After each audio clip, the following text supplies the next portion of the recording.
Bismillah ar-Rahman ar-Rahim. Assalamu alaikum wa rahmatullahi wa barakatuh.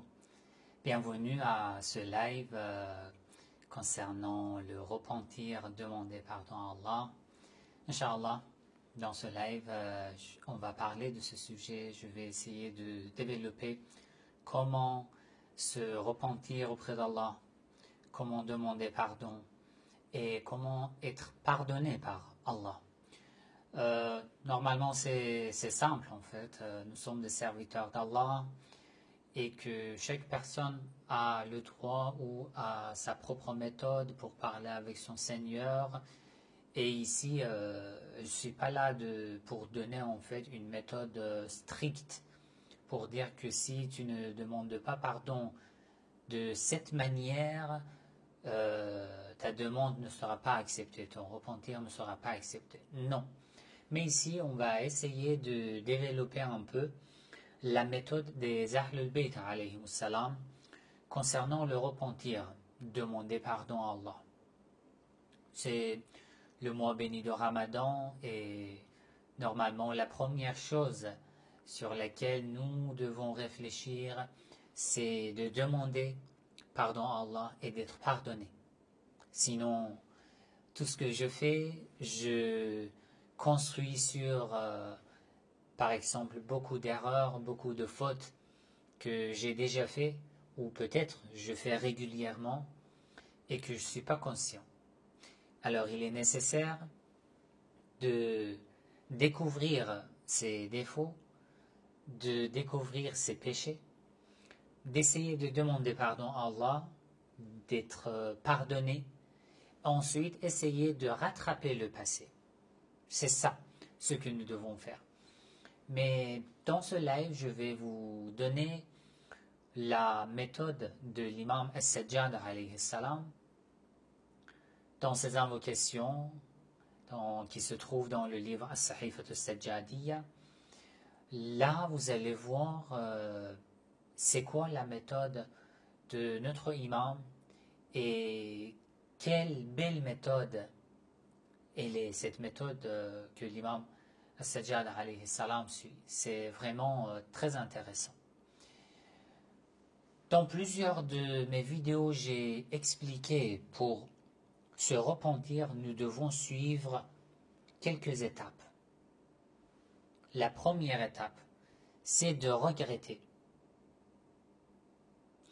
Alors, je peux rajouter une étape même avant cette première étape. Juste entre parenthèses, comment je peux regretter? Lorsque je suis conscient que j'ai commis un péché, j'ai ouvert mes yeux sur mes défauts, je l'ai découvert et je regrette. C'est comme ça que je peux regretter. Sinon, si on m'oppose quel péché as-tu commis et que je suis même pas conscient, je fais régulièrement des péchés, mais je ne suis pas conscient. Alors comment je peux regretter d'avoir fait un péché que j'ignore même? Je ne sais pas, c'est quel péché? Je fais du péché? Non, je ne sais pas. Je suis un bon musulman, je suis une bonne musulmane. Donc, avant de regretter, ce qui est nécessaire, c'est quoi? C'est d'aller chercher, de mettre la lumière sur tous les détails de ma vie, de mon comportement pour découvrir les défauts et les péchés que je commets. J'ai commis avant ou je commets actuellement.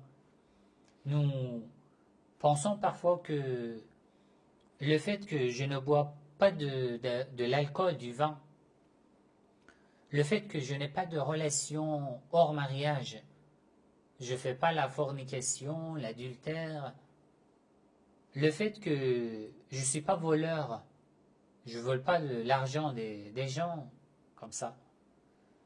Le fait que, par exemple, j'essaie de faire mon travail, de faire ma vie, de faire mes actes d'adoration, ça veut dire que c'est fini. Je ne fais ni de péché, et de l'autre côté, je ne néglige pas mes responsabilités, mes devoirs à l'égard d'Allah. C'est l'idéal. Mais qu'est-ce que je veux encore plus? C'est bon, je suis un bon musulman. Déjà, je ne bois pas du vin, pas de relations illicites, etc., etc. Et je fais mes actes d'adoration. Nous pensons que ça se limite juste dans ce genre d'exemple. C'est fini. Alors que il y a énormément de choses que je fais et que je ne suis pas conscient. Je dois prendre le terme de l'injustice, du mal, faire mal aux autres, et de chercher d'analyser minute par minute de ma vie. À la fin de la journée, je dois analyser tout ce que j'ai fait dans la journée, minute par minute, pour essayer de découvrir j'ai fait du mal ou non. Et parfois, je fais du mal et je le justifie même en cherchant des préceptes islamiques. Donc, une étape essentielle qui est la base, c'est quoi? C'est de découvrir quel péché je commets. Quels sont mes défauts? Ça, c'est la base. Ensuite, comme première étape, ce que je dois faire, c'est le regret. C'est impossible que je demande pardon à Allah sans avoir le regret, sans sentir le regret dans mon cœur. Lorsque tu ne regrettes pas, pourquoi tu demandes pardon à Allah? Lorsque tu ne regrettes pas, tu vas continuer, tu vas répéter, tu vas faire la même chose. Pourquoi tu te manques des concepts religieux comme repentir? Ne demande pas pardon. Tu ne regrettes pas encore. Tu n'as pas encore compris que tu as fait mal à toi-même ou à quelqu'un d'autre. La première étape, c'est le regret. L'imam Ali alayhi salam a dit. Le fait de dire astaghfirullah ou Allah pardonne-moi ou atubu ilayh, etc., etc.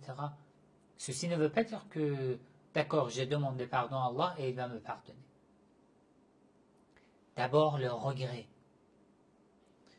Deuxième étape, le fait de décider de rattraper le passé.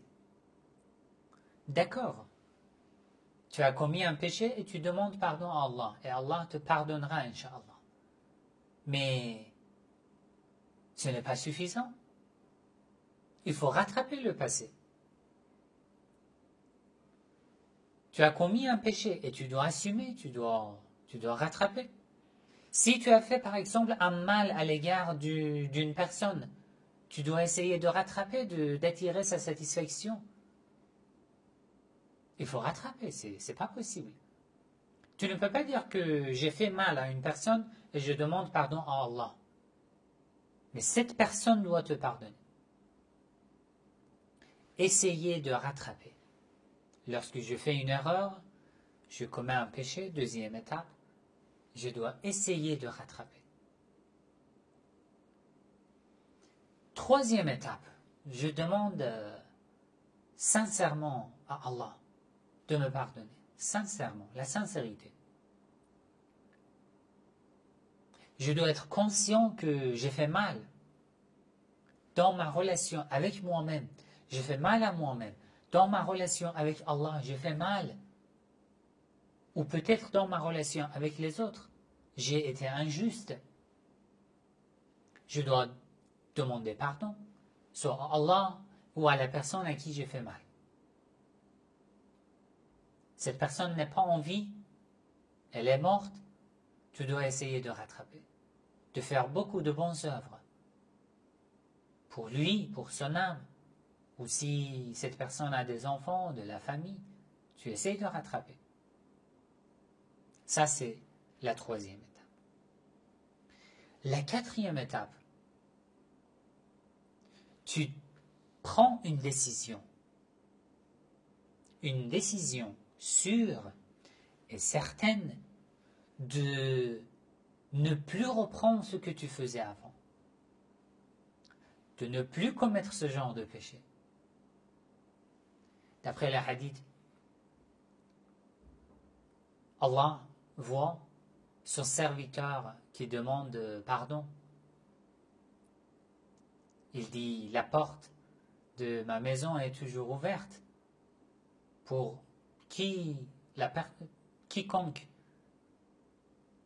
demande pardon. La porte est ouverte. Il ordonne à ses anges de lui pardonner. Ensuite, directement, quelques instants plus tard, quelques minutes, quelques heures plus tard, quelques jours plus tard, la même personne commence à faire le même péché. Allah ordonne à ses anges, arrêtez-le, je ne lui pardonne pas. Il n'a pas respecté, il m'a mis en colère, il n'a pas respecté d'avoir ma satisfaction. Il faut l'arrêter. Ces 4 étapes sont nécessaires, mais parfois le problème c'est là. Comment je dois demander pardon à Allah? Comment je dois être sûr que Allah me pardonne? C'est pour ça que nous allons lire les paroles de l'imam As-Sajjad alayhi salam pour voir comment il parlait avec son Seigneur lorsqu'il voulait demander pardon, qu'il voulait se repentir. Par quelle méthode? C'est important. D'abord, je vous donne le verset du Coran. Vous avez plusieurs fois lu ce verset, la sourate Az-Zumar 39, le verset 53. قُلْ يَا عِبَادِي الَّذِينَ أَسْرَفُوا عَلَى أَنفُسِهِمْ. Dis à mes serviteurs qui ont fait beaucoup de mal à eux-mêmes, qui ont commis beaucoup de péchés. Qul, ô prophète, dis-leur, Ya ibadi, ô mes serviteurs. Vous avez vu par exemple, si ton ami te fait mal, te blesse, tu évites même de lui parler pendant quelques jours, et si c'est très fort, tu décides de ne plus lui parler parce que ton ami t'a fait mal. Mais dans ta relation avec Allah, tu fais beaucoup de mal. Tu as commis beaucoup de péchés. Mais Allah dit, Ya ibadi, mon serviteur, je suis là. Il ne dit pas que bon, tu as commis énormément de péchés. Va, tu n'es plus mon serviteur. Je t'entends plus. Je t'écoute plus tes paroles. Il faut partir. Non. Pour Allah, c'est différent. Ya ibadi, tu as fait beaucoup de mal, mais je t'oublie pas. Tu es mon serviteur. Ça, c'est le premier point. C'est moi qui oublie Allah. Lui, il m'oublie jamais. Qul ya ibadi. Tu as fait beaucoup de mal, tu as commis beaucoup de péchés, mais tu es toujours un serviteur d'Allah. Ya ibadi. Dis aux prophètes, dis-leur, Ya ibadi alladhina asrafu ala anfusihim, qui ont fait beaucoup de mal à eux-mêmes. Qu'est-ce que je dois leur dire? La première chose, c'est quoi? C'est au prophète, dis à mes serviteurs qui ont commis beaucoup de péchés, de me demander pardon Non. De demander pardon? Non. De faire quoi? Vous avez fait beaucoup de péchés. Beaucoup, n'importe quel péché. Mineur, majeur, n'importe quel péché. Allah dit, ô mon serviteur, viens. Je veux te donner un conseil. Le premier conseil que Allah te donne, alors que j'ai commis énormément de péchés. Le premier conseil, il ne me dit pas demande-moi pardon, non. Si tu ne demandes pas pardon, tu me demandes pas pardon, je te répondrai pas non. Il dit ne sois pas désespéré de ma miséricorde. La taqnatu min rahmatillah.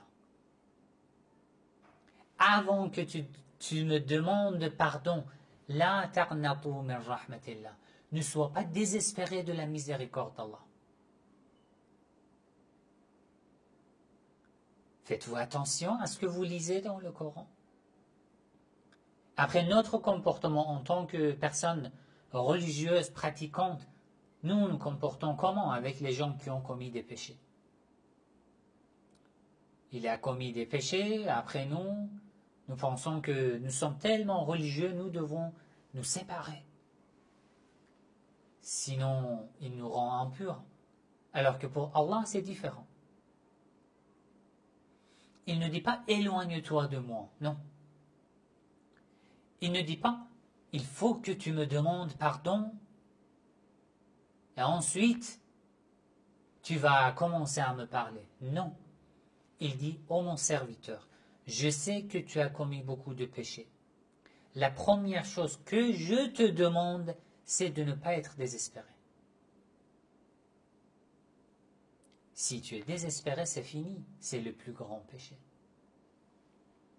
La taqnatu min rahmatillah. Inna Allah yaghfiru dhunuba jami'a. Allah pardonne tous les péchés. Jami'a, tous les péchés. Je te rassure. Tu ne dois pas t'éloigner de moi. Je te rassure.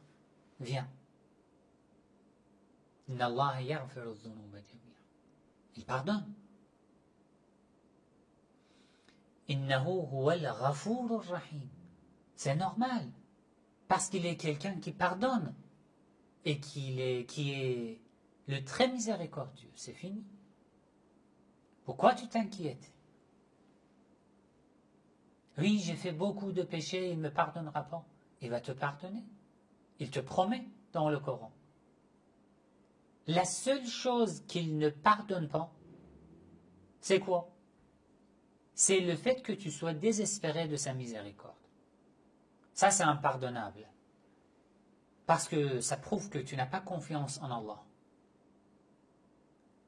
Et c'est sur ce point-là que l'imam As-Sajjad alayhi salam, ainsi que les autres imams alayhi salam, mettent l'accent dessus et développent ce sujet pour nous apprendre, nous enseigner comment il faut parler avec Allah. Dans le livre Sahifat al-Sajjadiyya, l'imam As-Sajjad alayhi salam a plusieurs invocations concernant le repentir. Demander pardon à Allah. Je vous donne d'abord les références. Si vous avez le temps, mettez du temps pendant le mois de Ramadan, après le mois de Ramadan. Juste 2 minutes, 3 minutes par jour, ça suffit. De lire une phrase, 2 phrases de ces invocations. Personne ne peut dire que je n'ai même pas 1 minute. Je n'ai même pas 2 minutes par jour. D'accord? D'abord, l'invocation numéro 12, l'invocation numéro 16, l'invocation numéro 31 et 39. Ces 4 invocations de l'imam As-Sajjad alayhi salam dans le livre As-Sahifat al-Sajjadiyya concernent le repentir. Juste lire ces invocations vous apprend comment demander pardon à Allah. Pas seulement demander pardon, comment communiquer avec Allah.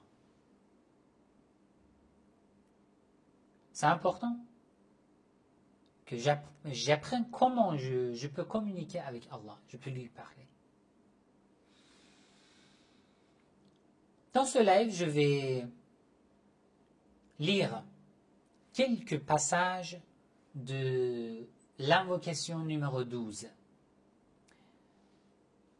Bismillah ar-Rahman ar-Rahim. Allahumma innahu yahjubuni an mas'alatika khilalun thalath. Oh Allah, 3 choses m'empêchent de te parler. 3 choses. وَتَحْدُونِي عَلَيْهَا خَلَّةٌ وَاحِدَةٌ. Et une chose m'encourage à venir te parler. Il y a 3 choses, des obstacles qui m'empêchent de te parler.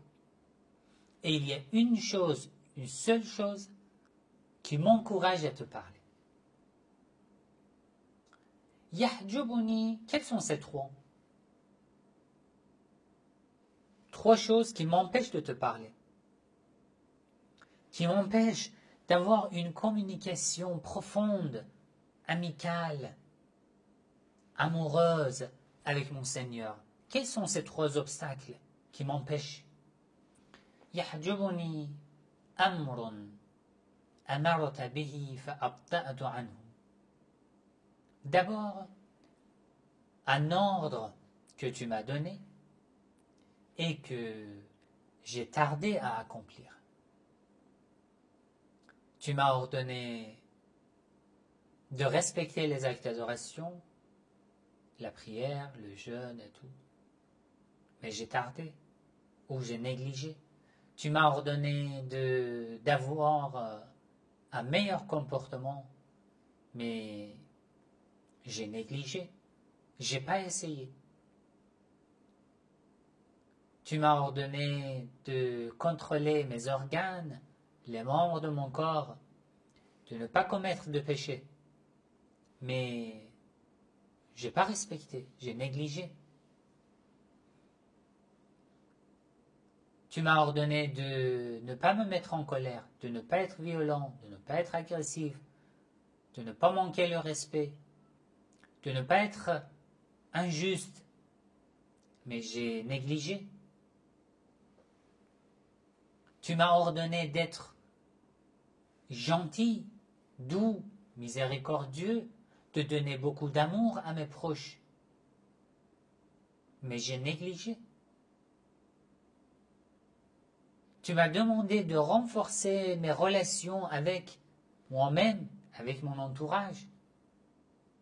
Mais j'ai négligé.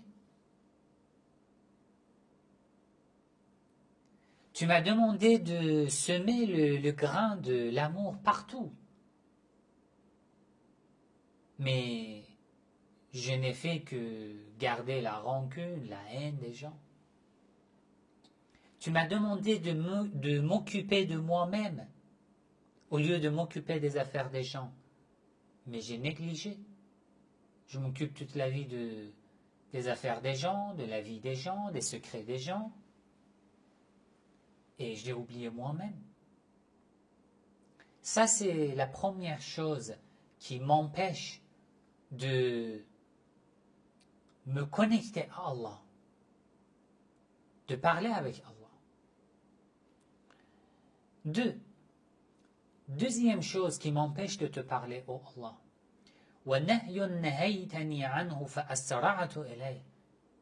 Tu as donné des interdictions, mais je me suis dépêché à les faire, à les commettre. Des actes haram, interdits. Tu m'as interdit d'être injuste avec les membres de ma famille, avec mon épouse, mon mari. J'ai pas respecté. Tu m'as interdit d'accuser les gens, d'accuser ou de douter sur la piété, la dignité de mon épouse, de mon mari, mais j'ai pas respecté. Tu m'as interdit d'être la source de la haine. Mais j'ai négligé. J'ai été toujours la source de la haine, de la colère, de la violence. Tu m'as interdit, mais j'ai pas respecté. J'ai tout négligé. Ça, c'est la deuxième chose. La troisième chose, وَنِعْمَةٌ أَنْعَمْتَ بِهَا عَلَيَّ فَقَصَّرْتُ فِي شُكْرِهَا. La troisième chose qui m'empêche de te parler, c'est un bienfait que tu m'as accordé. Mais j'ai tardé à te remercier. J'ai négligé de te remercier. Tu m'as donné beaucoup de bienfaits, beaucoup de grâce.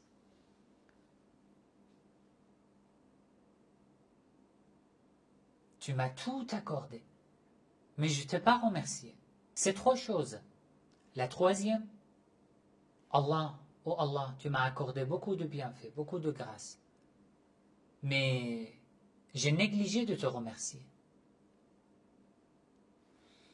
Le problème de beaucoup d'entre nous, c'est ça, que nous nous occupons tellement des affaires de la vie quotidienne que nous oublions ce que Allah nous a accordé.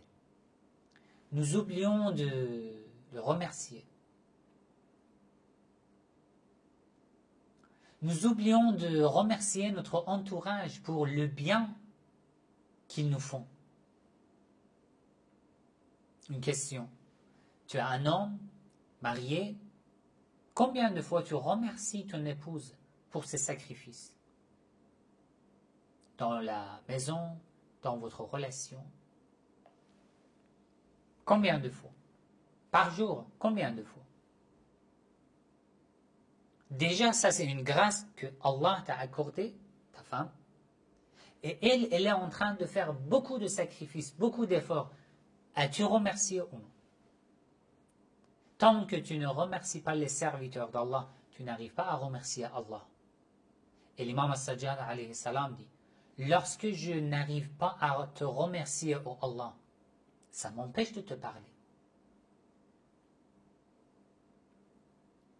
Ça m'empêche. Si tu es une femme et que tu vois que ton mari fait beaucoup de sacrifices et beaucoup d'efforts dans votre relation, dans ta vie, combien de fois as-tu remercié? Vous avez des enfants, vous avez remercié même vos enfants d'être là, de rendre votre vie heureuse? Avez-vous remercié vos parents? Lorsque je ne remercie pas les serviteurs d'Allah, comment je peux remercier Allah lui-même directement? Déjà, la plupart de ce qu'il m'a accordé se trouve chez mes proches, les gens avec qui je suis en relation. Et tant que je ne vois pas le bien que eux, mon entourage, me fait, je n'arrive pas à découvrir les grâces divines dans ma vie.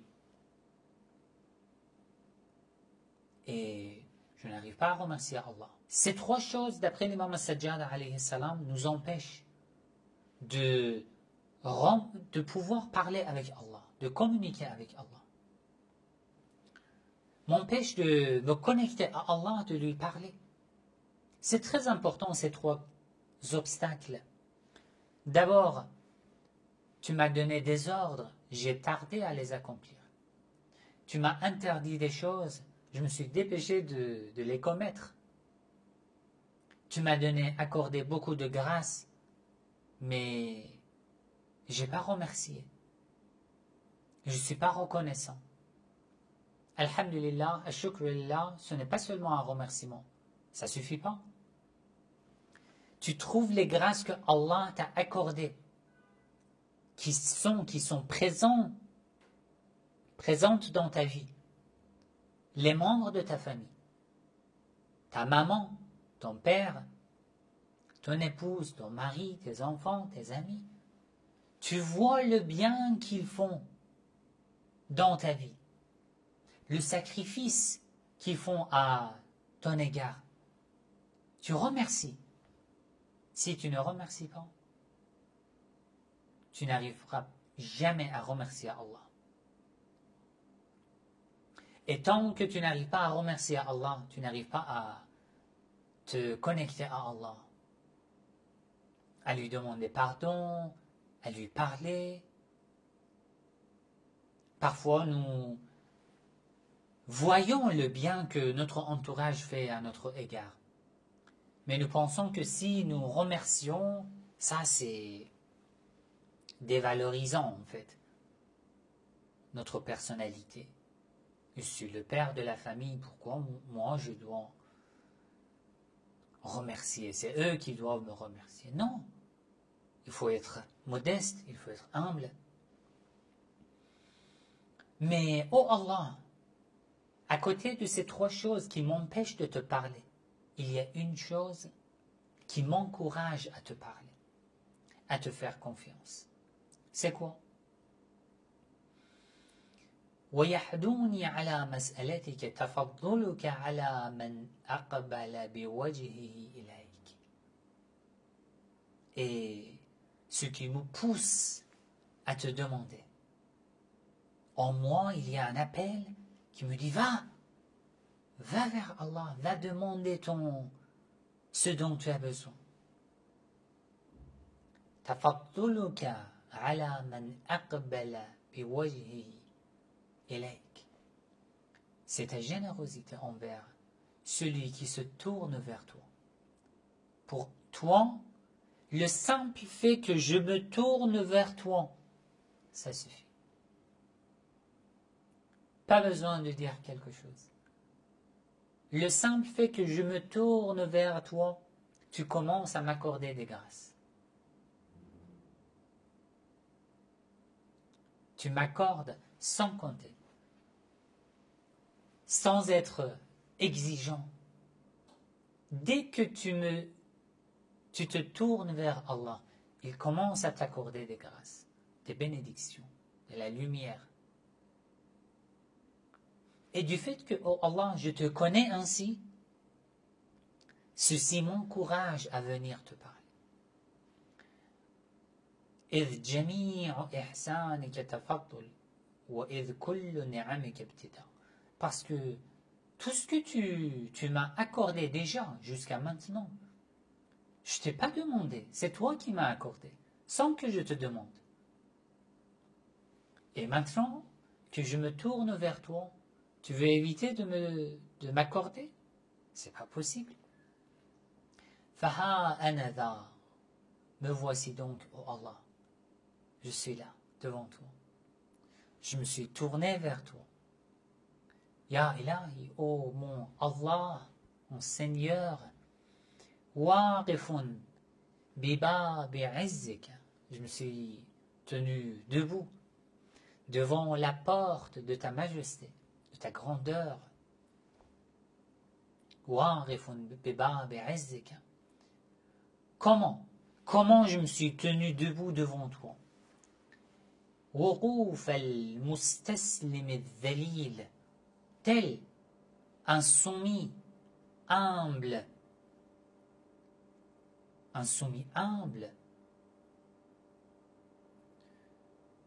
c'est comme ça que je te demande la soumission et l'humilité devant toi. Sinon je n'ai pas le droit de te demander. Avec beaucoup d'orgueil, beaucoup d'arrogance que j'ai devant les gens, je viens te parler, tu n'accepteras jamais. Je me tourne vers toi comme quelqu'un qui est humble et qui est soumis à tes ordres. Wasa'iluka, oh Allah, me voici donc, regarde, wasa'iluka ala al-hayya'i minni. Su'al al-ba'is al-mu'il. Et je te demande avec honte. J'ai la honte en moi.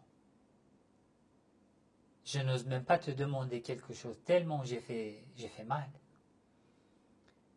Al-haya min su'al al-ba'is al-mu'il, comme un indigent dans le besoin. Je n'ai pas d'autre choix. C'est pour ça que je me suis tourné vers toi. Et je me suis soumis. C'est humble devant toi.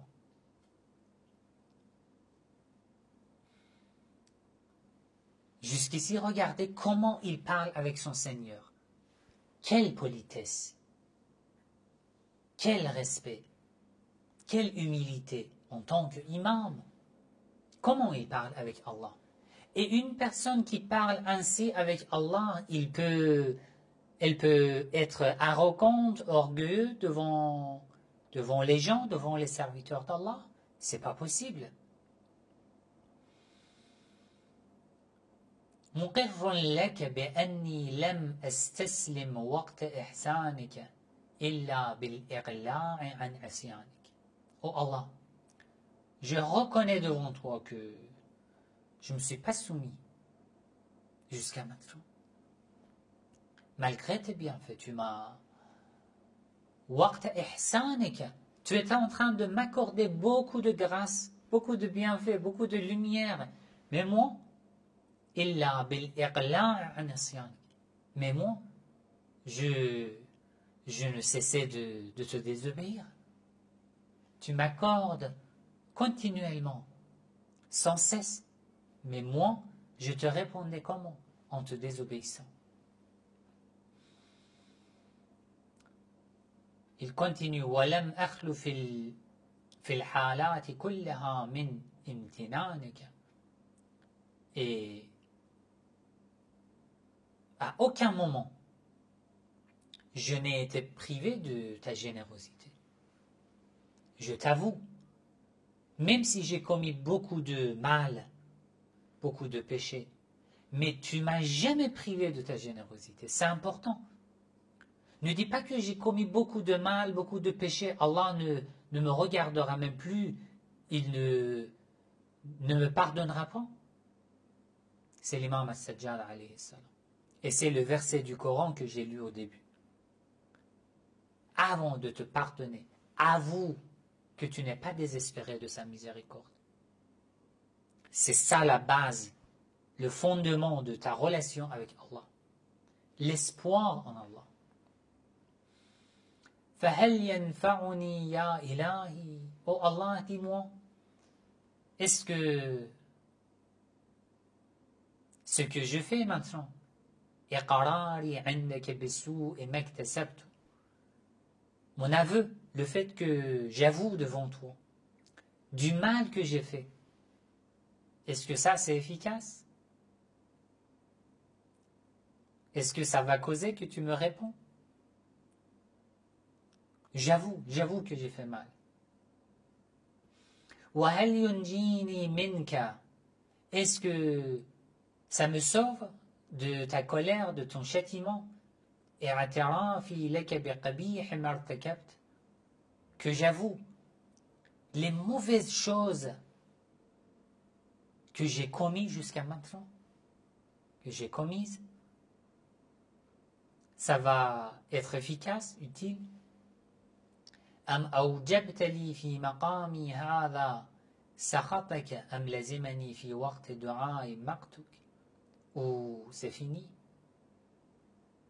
Tu as déjà décrit la colère sur moi.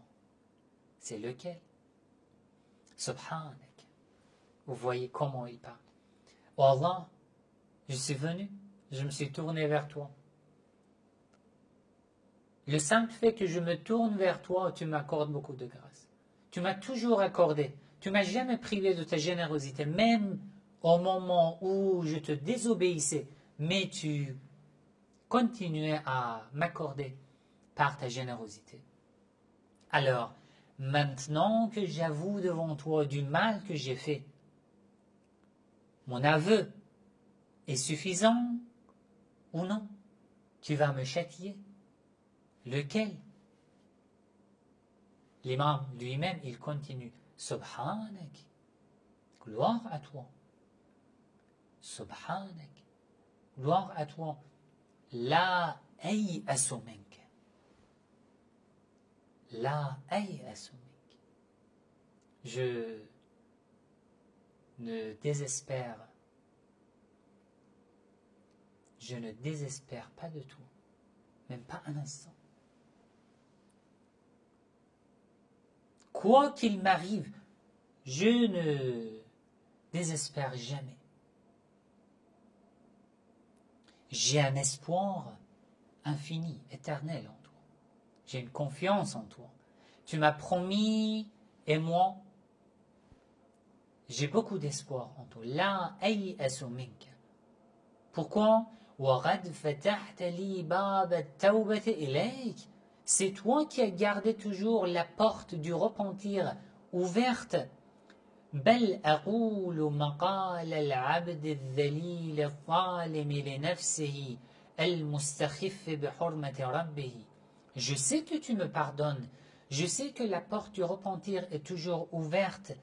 Mais ici, je parle comme un serviteur, al-abd, al-dhalil, humble, al-zalim, injuste, li nafsihi, à l'égard de moi-même, al-mustakhif bi hurmati rabbihi, un serviteur qui n'a pas respecté, qui n'a pas gardé le respect dans sa relation avec Allah. Dans un tel état, je suis venu devant toi. Me pardonneras-tu?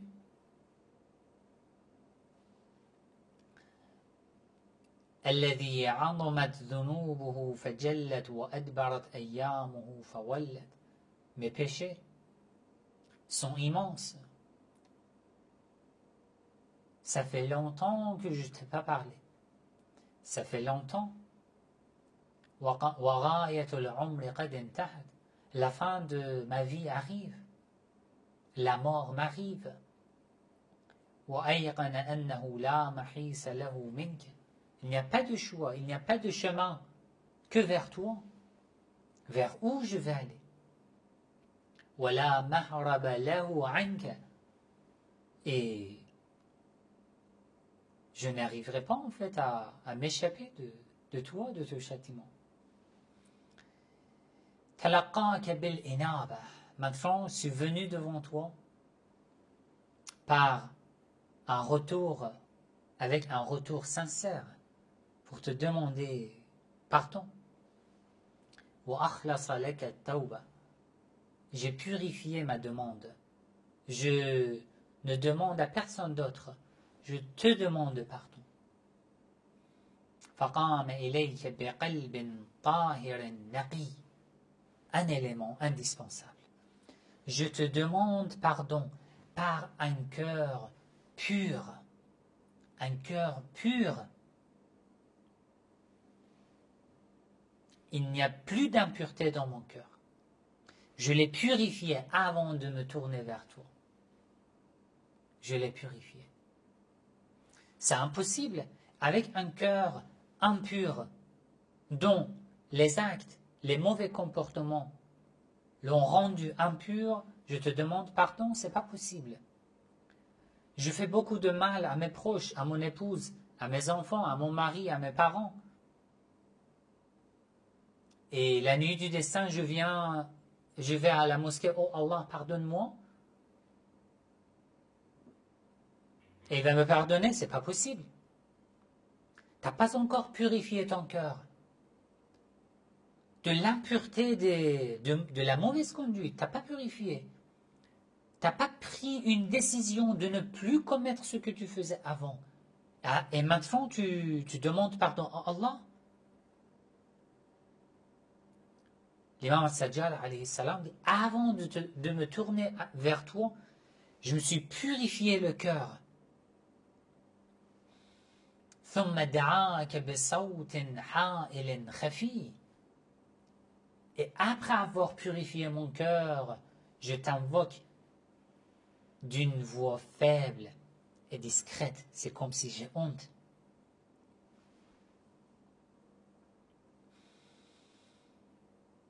قد تطأطأ لك فانحنى.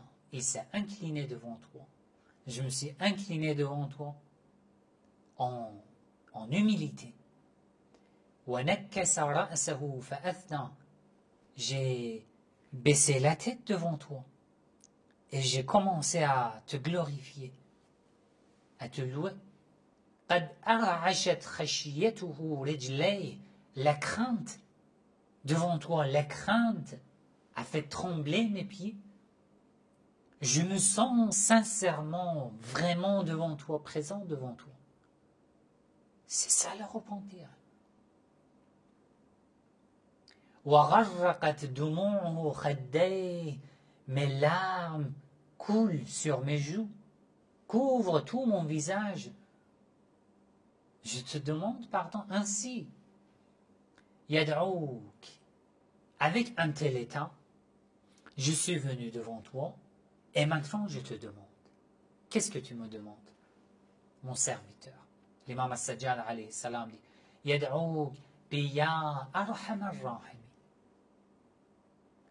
Je t'appelle, ô le plus miséricordieux des miséricordieux. Ya Arham ar-Rahim. Je n'ai pas trouvé de miséricordieux plus miséricordieux que toi. Wa ya arham man intabahu al-mustarhimun. Ô toi dont la miséricorde est recherchée par toute personne qui te supplie. وَيَا أَعْطَفَ مَنْ أَطَافَ بِهِ الْمُسْتَغْفِرُونَ. Ô toi qui es le plus compatissant à l'égard de ceux qui te demandent pardon. Une telle invocation mérite d'être pardonnée. Une telle invocation, avec un tel respect, avec une telle politesse, sera à 100% pardonnée. C'est ça la méthode de l'imam As-Sajjad alayhi salam, la méthode correcte. Allez, la première étape, le regret. Tu purifies ton cœur de l'impureté, de la mauvaise conduite que tu avais avant. D'abord à l'égard de tes proches. Oui, j'ai pas effectué mes prières, le jeûne, etc., etc. D'accord, les actes d'adoration, une partie, constituent une partie de ta pratique. Mais ton comportement à l'égard des autres. Et ensuite, tu te purifies le cœur avec beaucoup de regrets, tu demandes pardon à Allah, tu décides de ne plus de ne plus répéter ce que tu faisais et de rattraper le passé. C'est ça la méthode,